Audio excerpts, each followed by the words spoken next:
today we will end this module with some practice problems, and I will just say a few things that in this module you have learnt about a technique for solving differential equations, which is called the power series method, and we have used it mainly to solve homogeneous second order differential equations.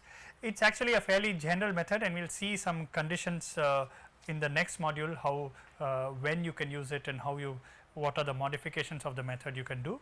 Okay. But we have in this module we are mainly focused on trying to illustrate the use of the power series method. We solved the Legendre differential equation, we saw the what are called the polynomial solutions, and these occur very naturally when you are dealing with many problems. We saw something called an associated Legendre polynomial, which we used to describe the rotational states, the Hermite polynomials which are used to describe the vibrational states. Okay. So, what I want to emphasize is that now the power series method, there are a lot of steps you have to work out things, and finally you get various interesting relations. And what has happened is that there are a whole number of differential equations, okay, which are solved using the power series method, and these have been worked out in the past. So, people have worked them out. Okay. So, we have a very large number of these special polynomials. Okay. So, there is Legendre, we have already talked about Legendre, Hermite, okay, but there are many other polynomials. We'll look at some of those in the next module. Okay. So, let us work out a few practice problems. So, what I want to emphasize is there are two things to emphasize. One is how you use the power series method, and the second thing that I want to show is how you use properties of these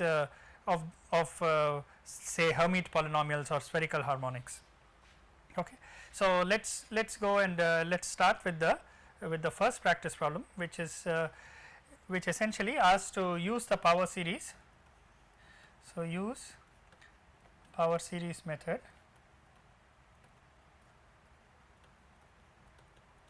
to solve y double prime plus 3 xy prime plus 3y equal to 0. Okay. So, when I say solve, you mean this is a homogeneous second order differential equation. So, you can write the solution as a so get general solution okay, y is equal to C1 y1 plus C2 y2. So, general solution has these two arbitrary constants C1 and C2. So, this is what you have to get from this by this method. Okay. So, let us go and start working out the method. So, if you want to solve this, then you will say you will start with the trial form. So, y is equal to sum over n equal to 0 to infinity a n x raised to n. Okay. And then after that, what you will say is that y prime is equal to sum over n equal to 0 to infinity a n n x raised to n minus 1, and y double prime equal to sum over n equal to 0 to infinity a n n n minus 1 x raised to n minus 2. Okay. So, this is how you start the power series method. Okay. This is the first step in the power series method, is to write power series and write the derivatives. Okay. Then you substitute in this equation. Now, when you substitute in this equation, so the y double prime term will be as it is. So, I will write it sum over n equal to 0 to infinity a n n n minus 1, and you have x raised to n minus 2. Okay. And then I can have plus sum over n equal to 0 to infinity 3. Now, x into y prime. So, I can write it as 3 a n n x raised to n with a plus sign. Okay. And then you have plus sum over n equal to 0 to infinity 3 a n x raised to n, that is for y, okay, equal to 0. Okay. Now, we can look at if you want, you can look at x raised to 0 term.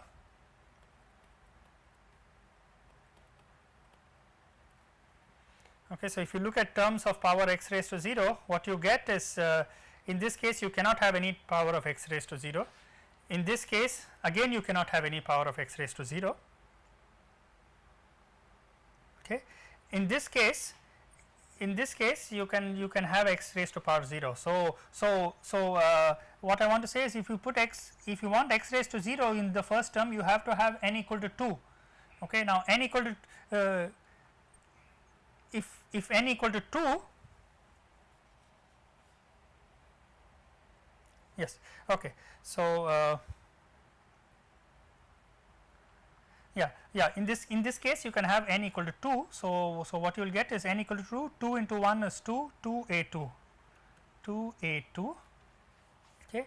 In this case, if you have to have n equal to 0, but n equal to 0 term is 0. Okay. So you get plus 0. In this case n equal to 0, now you have 3an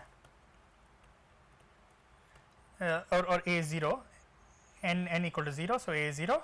So you have this equal to 0, or a2 equal to minus 3a0 by 2.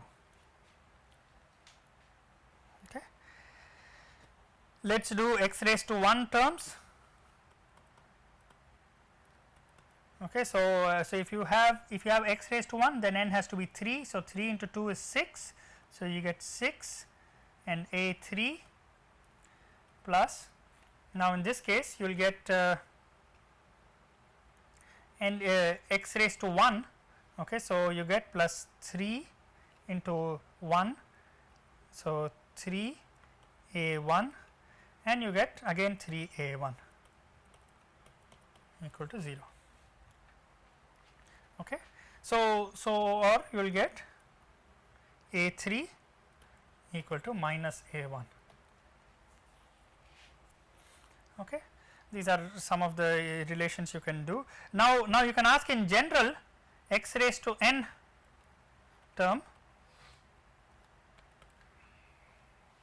Okay. So what is the recursion relation for x raised to n? So if you want to have x raised to n, then what you should have is an plus 2, n plus 2, n plus 1. So you will have an plus 2, n plus 2, n plus 1, plus, now if you want to have x raised to n, then you have 3an n. So 3an n, and you have plus 3an equal to 0. Okay. Or you can write a recursion relation now using this. You can write the recursion relation an plus 2 is equal to, now this is 3n plus 1, right, or n plus. So yeah, so what I can write this as, minus an, okay, and I have a 3 and I have n plus 1 divided by n plus 2, n plus 1. So I can write it as minus 3 an divided by n plus 2. This is my recursion relation. Okay. And you can, and incidentally you can just put, if you put n equal to 0, then you recover the a2 and a0 relation. If you put n equal to 1, you recover the a3 and a1 relation. Okay. So this is a general recursion relation from which you can get all the terms.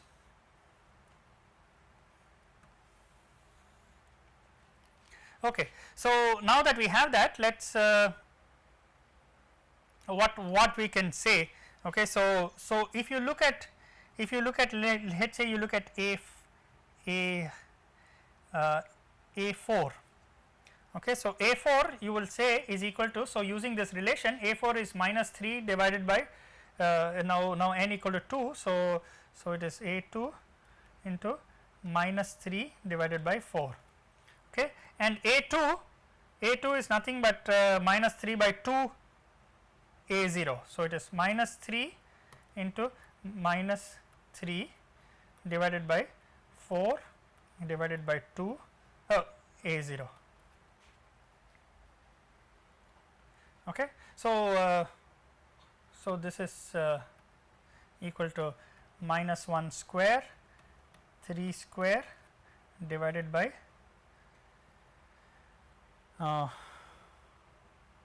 4 into 2 a0. Okay. Similarly, I can write A6, okay, A6 as minus 3 by 6 A4, okay, and then if I use this relation, what I will get is minus 1 cube 3 cube divided by 6 4 2 A0. Okay. So, in general you can write A2n, okay, as minus 1 raised to n 3 raised to n divided by, so now I can write, I can factor the 2 here. So if I look at this, I'll just write it in a slightly different way, 3 cube divided by, now I'll take I'll take 2 cube into 3 factorial. So I have 1 into 2 into 3 into 2 into 2 into 2, so 2 cube into 3 factorial. So I can write this as 2 raised to n factorial. Okay, so this times A0. So I can write my A2n in this form. Very elegant expression. Okay. Now let us go, what happens when let us look at the odd polynomials. So what is, we already saw A3 and A1, now let us look at A5. So A5 equal to minus 3 divided by 5, A3 equal to minus 3 divided by 5 into minus 3 divided by 3 A1. So instead of minus 1, I wrote it explicitly this way, and again the reason will be clear. So this is minus 1 into square and 3 square divided by 5 into 3, 5 into 3, and I will just put a 1 also, just okay. Similarly, I can write A7 as, I can write by the same, what I will get is minus 1 cube 3 cube divided by 7 5 3 1. Okay. So you can write the general expression A of 2n plus 1 is equal to minus 1 raised to n 3 raised to n divided by, now what I have is 1 3 5 7. So what you have is 2n plus 1, 2n minus 1, 2n minus 3, all the way up to 5 3 1. So it is this product. Okay. So this is the expression for a 2n plus 1. Sometimes this is called a double factorial. This is sometimes you use the symbol double factorial for this. So sometimes this denominator is conveniently denoted as 2n plus 1 double factorial. Okay. So that is just a notation for this. Okay. So basically now we have our general solution. Okay. So we can write our general solution in this form. So y is equal to you have A0, okay, times, okay, what you have is sum over x raised to 2n, okay, and what you have is n equal to 0 to infinity, and what was the coefficient of x raised to 2n? What we saw, what was that? Minus 1 raised to n, 3 raised to n divided by 2n, 2 raised to n, n factorial, okay, and you have the other term which is a1 times sum over n equal to 0 to infinity. Now I have x raised to 2n plus 1 minus 1 raised to n, 3 raised to n divided by 2n plus 1 double factorial. Okay. So this is my general solution, and you can easily verify that each of these will actually satisfy the solution. So each of the terms, each of these terms and this term will individually satisfy the differential equation. Okay. So in this way the power series has given the general solution. So this is the general solution, and this completes this problem. Okay.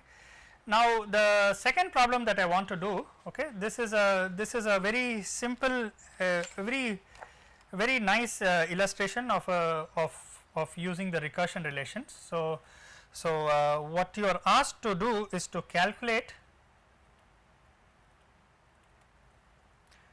integral e to the minus x square h3 of x x h4 of x dx from minus infinity to plus infinity, where h is a Hermite polynomial. So, h3 and h4 are Hermite polynomials, and you are asked to calculate this integral. Okay. Now, what you know, okay, so we know integral minus infinity to plus infinity e to the minus x square h n of x h m of x dx is equal to 2 raised to n n factorial root pi times delta n m. Okay, so if n is not equal to m, it is 0. If n is equal to m, then it is this number. Okay, so now how will you calculate this? So here you don't have just h3 into h4, you have h3 x h4. Okay, now these actually such integrals appear when you are calculating the transition dipole moment for vibrational spectroscopy. Okay, and in fact the idea, the selection rules for vibrational spectroscopy come from calculations involving such integrals. Okay, so it's actually a very relevant integral that you worry about. Okay, that we worry about such integrals a lot. So this x comes from the dipole moment operator. Okay, and this is something that we see a lot in spectroscopy. Okay, so now how can you deal with x times h4? Okay, so here we use a relation, we use recursion relation.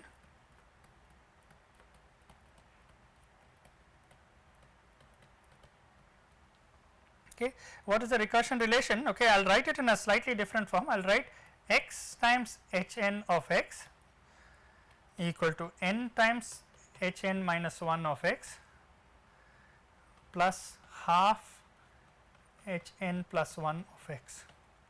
Okay, so this recursion relation is what we will use, and notice that the right hand side has no x in front, it only has Hermite polynomial multiplied by some constants. Okay, it does not have x. So now once you use this in the in this integral, okay, then you can easily do the integral. So what we will say is that h4 x times h4 of x is equal to, now it will be 4 times h3 of x plus half times h5 of x. Okay, so what I did is I put n equal to 4 and I got this relation. Now I will take this and substitute there, and then use the orthogonality condition. So when you substitute in the expression, okay, what you will get is the following. I will do it right here. So you will get integral minus infinity to plus infinity, okay, e to the minus x square. Now what you have is you have h3 of x, okay, then you have 4 h3 of x plus half h5 of x dx. Okay, now this has two terms. Okay, so this has two terms. So the first term is integral minus infinity to plus infinity e to the minus x square h3 of x times h3 of x dx. Okay, and this is multiplied by a factor of 4, and the second term is half integral e to the minus x square h3 of x h5 of x dx. Okay, so now you use the orthogonality relation.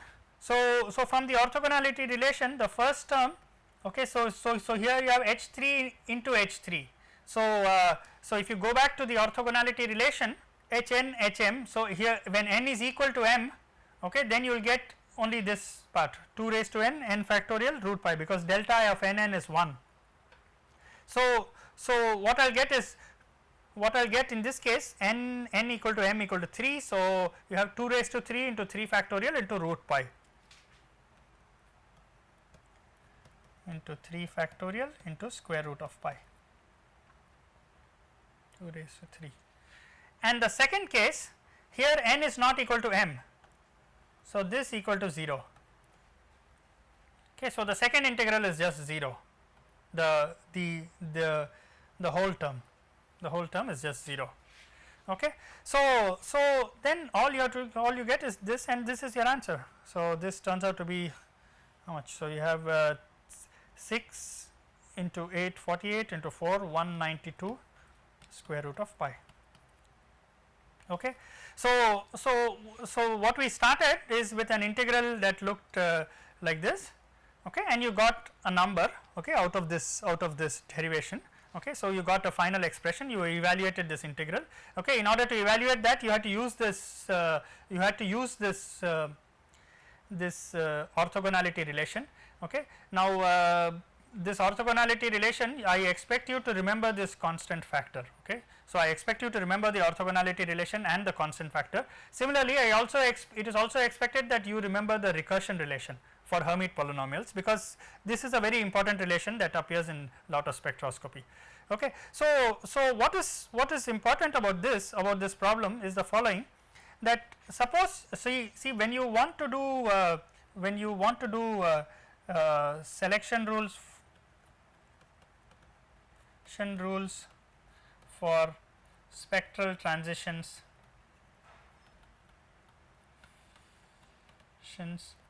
between states V and V prime.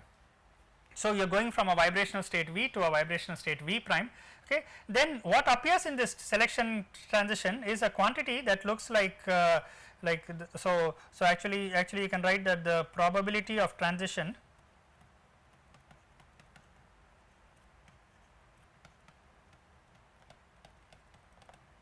okay, under what is called the dipole selection rule. So, this is proportional to something that involves an integral just like this. So, you have e to the minus x square by 2, rather what you will, I will write it in a slightly different way. So, what appears is something that looks like this. So, you have psi v of x psi v prime of x dx. Okay. And if you remember the expression for psi v, you had exactly an integral factor. So, you have e to the minus alpha x square by 2, okay, and you have another e to the minus alpha x square by 2. So, psi v, I should put a complex conjugate here. So, what you get is because you had we had the expression psi v of x as proportional to e to the minus alpha x square by 2 times some Hermite polynomial of v of square root of alpha x. That was the expression. So, now when you substitute that, okay, you get 1 e to the minus alpha x square by 2 from the psi v star, 1 from psi v prime. So, you get a e to the minus alpha x square. Okay. Then you have h v of square root of alpha x, h x h v prime of square root of alpha x dx. Okay.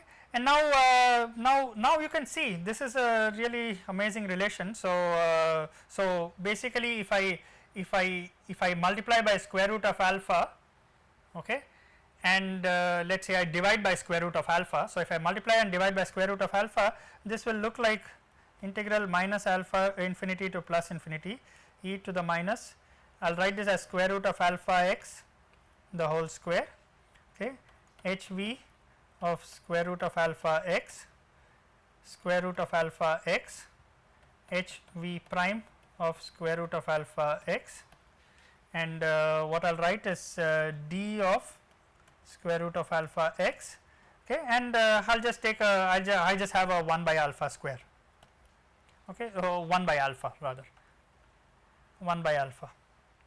Okay, 1 by alpha I will absorb into the constant.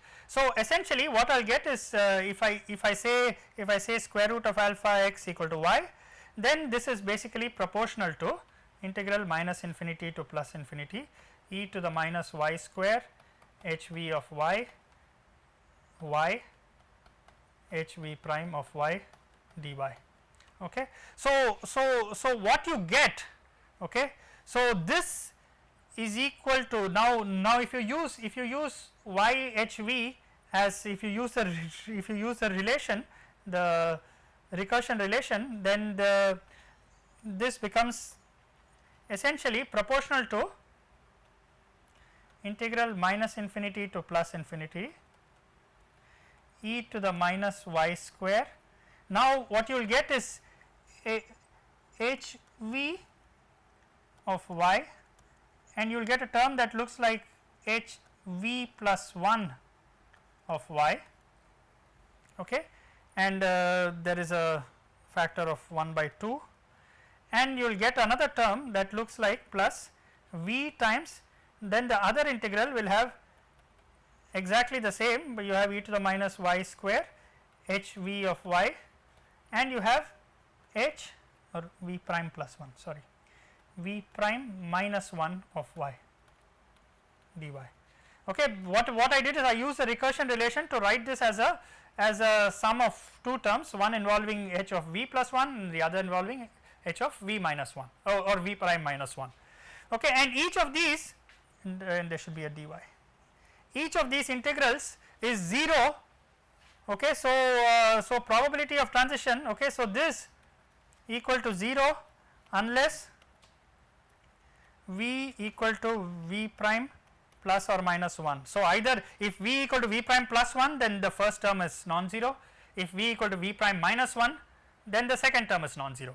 Okay, so if v is not equal to v prime plus or minus 1, then this term goes to 0. Okay, and this is actually the selection rule. So in a vibrational selection rule, okay, you learn that the difference between the two states that are involved in the transition should be plus or minus 1. Okay, and here we have seen a very elegant way to arrive at that result. Okay, starting from the Hermite polynomial, starting from when we, and just to remind you, we use two properties of the Hermite polynomial. We use the recursion relation. Okay, so this recursion relation, and we use this orthogonality. Okay, so with just these two relations, you can easily derive the selection rule for vibrational spectral transitions. Okay, so I will conclude module 7 here. Okay, so in the next week we will do some more power series method. So a little more advanced power series method, which is called the Frobenius method. Okay, thank you.